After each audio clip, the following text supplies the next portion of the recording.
وسلم کے روز اور 10 محرم کے روز لوگوں سے کھانا لے لیتے ہیں اور پھر مولوی صاحب کو فون کرتے ہیں، کھانا تو ہم نے لے لیا، اب کیا کریں؟ تو گزارش یہ ہے کہ جو کام نہ کرنے والا تھا وہ تو آپ نے کر لیا۔ اللہ تعالیٰ قرآن حکیم میں ارشاد فرماتے ہیں وَتَعَاوَنُوا عَلَى الْبِرِّ وَالتَّقْوَى وَلَا تَعَاوَنُوا عَلَى الْإِثْمِ وَالْعُدْوَانِ، نیکی کے کاموں میں، تقوی پرہیزگاری کے کاموں میں ایک دوسرے سے تعاون کرو، اور گناہ کے کاموں میں، ظلم و زیادتی کے کاموں میں تعاون کرنے کی اجازت نہیں ہے۔ اگر آپ عید میلاد النبی صلی اللہ علیہ وسلم کو بدعت مانتے ہیں تو پھر اس میں کسی قسم کا تعاون کرنا جائز نہیں ہے۔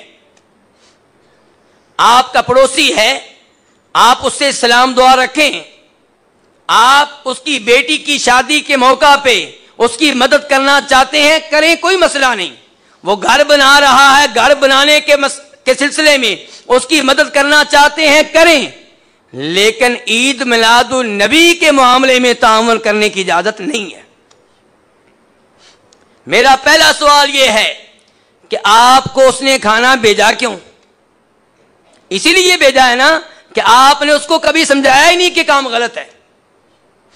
اگر آپ نے پہلے سے سمجھایا ہوتا تو اس کو معلوم ہوتا کہ یہ تو ہمیں روکتا ہے، یہ کھانا کیوں کر لے گا؟ لیکن چونکہ ہم سمجھاتے نہیں ہیں، نیکی کا حکم دینا، برائی سے روکنا میری اور آپ کی ذمہ داری ہے، تو اس لیے ہمارے گھر میں کھانا آ جاتا ہے۔ اب جب کھانا آ چکا تو آپ کے پاس بہترین موقع ہے، اس کو کھڑا کر لیں۔ یہ کھانا کس لیے، کیا مناسبت ہے، وہ بتائے گا عید میلاد النبی، تو آپ بتائیں گے کہ یہ عمل درست نہیں ہے، کیونکہ نبی صلی اللہ علیہ وسلم نے اور صحابہ کرام رضوان اللہ علیہم اجمعین نے، تابعین نے، تبع تابعین نے، 4 اماموں نے اس پہ عمل نہیں کیا، اور تو اور شیخ عبدالقادر جیلانی رحمہ اللہ نے اس چیز کو نہیں اپنایا، اور عام آدمی کے لیے اتنے دلائل کافی ہیں۔ اب وہ آپ کی دلیل مانے نہ مانے، آپ کا پیغام پہنچ گیا، دعوت و تبلیغ کا حق ادا ہو گیا۔ لیکن ہم کھانا لے لیتے ہیں اور پھر کہتے ہیں کہ اب کیا کریں؟ میرے بھائی، جب آپ نے کھانا لے لیا اب گرانے کی ضرورت نہیں ہے، کھانا حرام نہیں ہے۔ البتہ اگر گوشت ہو پھر مسئلہ ہے، پھر دیکھنا ہوگا کہ جانور کس نام پہ ذبح کیا گیا ہے۔ کیا نبی علیہ الصلوۃ والسلام کو راضی کرنے کے لیے ذبح کیا گیا ہے؟ کیا آپ کا نام لے کر ذبح کیا گیا ہے؟ اگر ایسا ہے تو پھر اس گوشت سے اجتناب کیا جائے گا۔ دیگر چیزیں، مٹھائی، روٹی، حلوہ، سویاں، کھیر، یہ چیزیں اگر آپ نے لے لی ہیں تو اب گرانے کی ضرورت نہیں ہے، یہ چیزیں حرام نہیں ہیں۔ گوشت کا مسئلہ ہوتا ہے کہ کس کے نام پہ ذبح کیا گیا ہے، تو اصل بات کیا ہے کہ آپ یہ چیزیں نہ لیں۔ اگر کوئی آدمی کسی ایسے محلے میں رہتا ہے جس محلے میں اسے خطرہ ہے کہ اگر میں نے کھانا نہ لیا تو رات کو میرے گھر پہ چڑھائی ہو جائے گی، پتھروں کی بارش ہوگی، انڈوں کی بارش ہوگی، ٹماٹروں کی بارش ہوگی، میرے بچوں کی پٹائی ہوگی، کوئی ایسا مسئلہ ہے تو پھر آپ رکھ لیں، ورنہ یہ کھانا رکھنا اس معاملے میں تعاون کرنا ہے، اور اس معاملے میں تعاون کرنے کی اجازت نہیں ہے۔ اور اگر آپ کسی ایسے محلے میں رہتے ہیں، کسی ایسے شہر میں رہتے ہیں جہاں پہ یہ صورتحال ہے کہ آپ کے دائیں بائیں یہ ماحول ہے کہ آپ وہاں پہ ڈرتے ہیں، خوف زدہ ہیں، دین پہ عمل نہیں کر سکتے، تو آپ وہاں پہ اس صورتحال میں کب تک رہیں گے؟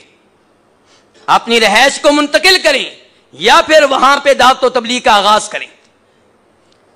آپ کے بچے کب تک اس ماحول میں بڑے ہوں گے؟ تو پھر آپ کو سوچنا چاہیے کہ آپ کی رہائش کہاں ہونی چاہیے۔ تو میرے بھائیوں، یہ کام اگرچہ نبی علیہ الصلوۃ والسلام کی محبت کی وجہ سے ہوتا ہے، جو لوگ یہ کام کرتے ہیں ہمیں ان کی نیت پہ کوئی شک و شبہ نہیں ہے، یقیناً وہ یہ کام نبی علیہ الصلوۃ والسلام کی محبت میں کرتے ہیں، وہ اپنی طرف سے اسلام کے دشمن نہیں ہیں، لیکن انجانے میں یہ کام ہو رہا ہے اور یہ کام بدعت ہے، دین میں اضافہ ہے۔ اور یاد رکھیے گا، بدعت چوری سے بڑا جرم ہے، ڈاکے سے بڑا جرم ہے، بدکاری سے بڑھ کر جرم ہے۔ حالانکہ بدکاری کتنا بڑا جرم ہے، چوری کتنا بڑا گناہ ہے، ڈاکہ کتنا بڑا گناہ ہے، لیکن بدعت ان تمام گناہوں سے بڑھ کر ہے۔ اور اس کا ایک بنیادی سبب یہ ہے کہ جو چوری کرتا ہے وہ سمجھتا ہے کہ میں مجرم ہوں، جو ڈاکہ ڈالتا ہے وہ سمجھتا ہے کہ میں مجرم ہوں، بدکاری کرنے والا کنڈی لگا کے بدکاری کرے گا، لوگوں سے چھپتا پھرے گا، نہیں چاہتا کہ لوگوں کو اس بات کا علم ہو۔ لیکن جو کسی بدعت کا ارتکاب کرتا ہے وہ بینر لگاتا ہے، وہ پوسٹر لگاتا ہے، لوگوں کو بھی دعوت دیتا ہے، واٹس ایپ پہ میسج بھیجتا ہے، کیونکہ وہ اس کو نیکی سمجھتا ہے۔ اور ایسا آدمی، اس کے بارے میں خطرہ ہوتا ہے کہ یہ توبہ کیے بغیر ہی فوت ہو جائے گا، کیونکہ وہ اس کو نیکی سمجھتا ہے، وہ اس کو خیر کا عمل سمجھتا ہے، لوگوں کو بھی دعوت دیتا ہے، اور یوں وہ دین میں اضافے کا سبب بنتا ہے اور نبی علیہ الصلوۃ والسلام کے دین میں تبدیلی کا ذریعہ بنتا ہے۔ اللہ رب العزت سے دعا ہے کہ اللہ تعالی ہمیں دین کو صحیح معنوں میں سمجھنے کی توفیق عنایت فرمائے۔ یا اللہ ہمیں جب تک زندہ رکھنا اپنے نبی کے دین پہ سختی سے کاربند رکھنا، یا اللہ توحید و سنت پہ قائم و دائم رکھنا، یا اللہ شرک و بدعات سے محفوظ رکھنا، یا اللہ کبیرہ گناہوں سے محفوظ رکھنا، یا اللہ ہمارے بچوں کو نیک بنا، یا اللہ انہیں قرآن کا حافظ بنا، یا اللہ انہیں دین کا عالم بنا۔ یا اللہ ہم سب کو جب موت آئے تو اس حال میں آئے کہ ہماری زبانوں پہ آخری الفاظ یہ ہوں کہ لا الہ الا اللہ۔ یا اللہ روز قیامت ان لوگوں میں شامل فرمانا جن کی نبی علیہ السلام شفاعت فرمائیں گے، جو آپ کے جھنڈے کے نیچے کھڑے ہوں گے، جو آپ کے حوض سے پانی پینے کا اعزاز حاصل کریں گے۔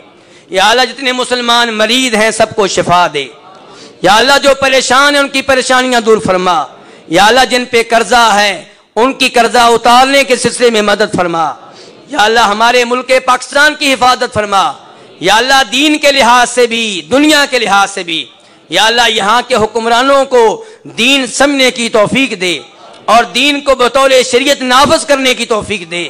یا اللہ ہم سب کے گناہ معاف فرما، یا اللہ ہم سب کے گناہ معاف فرما، یا اللہ ہمیں اپنا منیب بندہ بنا لے، اپنی طرف رجوع کرنے والا بندہ بنا لے، یا اللہ اپنے محبوب اور پیارے بندوں میں شامل فرما لے۔